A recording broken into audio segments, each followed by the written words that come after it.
Imagine you're sitting around a fire. The sun disappeared hours ago.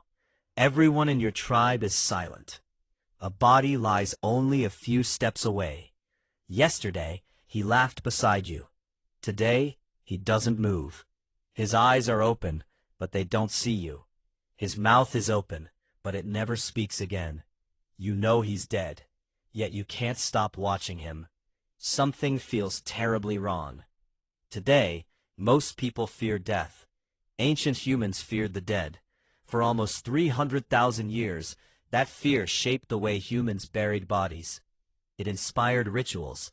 It created ghosts. It may have even planted the first seeds of religion. But why? Why fear someone who can no longer hurt you? The answer begins inside your own brain. Your brain is a prediction machine. Every second, it guesses what will happen next. When someone walks away, you expect them to come back.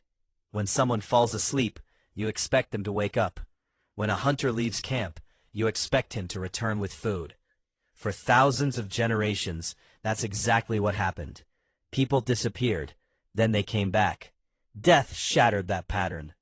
The body stayed, the person didn't. Nothing in nature looked like that. No animal explained it. No one understood it. Ancient humans had no biology, no medicine, no concept of the brain. They only knew one thing: something invisible had vanished.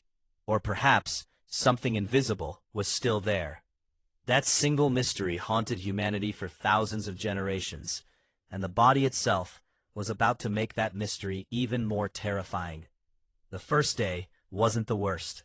The second day was. The body became colder. The skin became pale.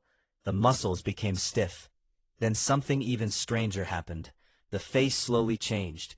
The smell began to spread. Insects appeared from nowhere. Animals circled nearby. The person you knew was disappearing, but the body remained. Imagine witnessing that, without knowing about bacteria, without understanding decomposition, without ever hearing the word infection.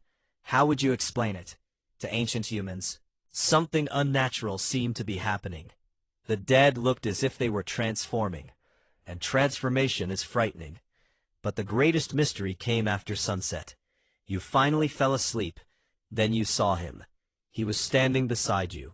He spoke exactly as he always had. You woke up, your heart was racing. You had watched him die. So how could he be in your dream? This wasn't rare. People across every culture dream about the dead. Even today, psychologists know this is a normal part of grief. Ancient humans didn't. To them, dreams felt real. If you could meet someone while sleeping, maybe they still existed somewhere. Maybe death wasn't an ending. Maybe it was a journey. Then strange coincidences made the idea even stronger. A branch snapped outside the cave. Someone whispered your name in the wind. A shadow moved between the trees. Your brain searched for an explanation. Humans evolved to assume that every unexplained event has an agent behind it. Sometimes that assumption saves your life. Sometimes it creates ghosts. The dead were no longer just memories. They became invisible neighbors. Always close, always watching. And once that idea entered the human mind, it became almost impossible to remove. So ancient humans did something remarkable. Instead of simply leaving the dead behind, they began treating them very differently.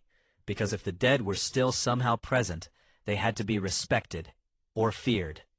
Archaeology tells us exactly when that change began. Around 100,000 years ago, humans started burying their dead with unusual care. Bodies were placed inside carefully dug graves. Some were covered with red ochre, a bright red mineral that looked like blood. No one knows exactly why.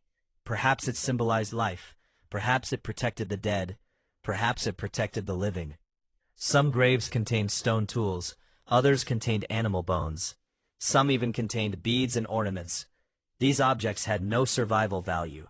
They were gifts. Someone believed the dead might still need them. Across Europe, Asia, and Africa, the same pattern appeared again and again. Different people, different cultures. The same strange behavior. The dead were no longer abandoned. They became part of human society. Eventually, Stories grew around them. The helpful ancestor, the angry spirit, the wandering ghost, the protector of the family, the curse of the forgotten. Every civilization told these stories differently, but they all began with the same question. What happens after someone dies? No one had the answer, so the human brain created one. Fear became ritual, ritual became tradition, tradition became religion. Today, we understand disease, we understand decomposition, we understand why dreams feel real, but our brains haven't changed very much. Many people still feel the presence of loved ones after they die. Many still speak to the dead. Many still leave flowers at graves. Not because ancient humans were irrational, but because we inherited the very same brain. The first humans didn't fear corpses because they were primitive. They feared them because they were human. And somewhere inside every modern mind, a small part of that ancient fear is still alive.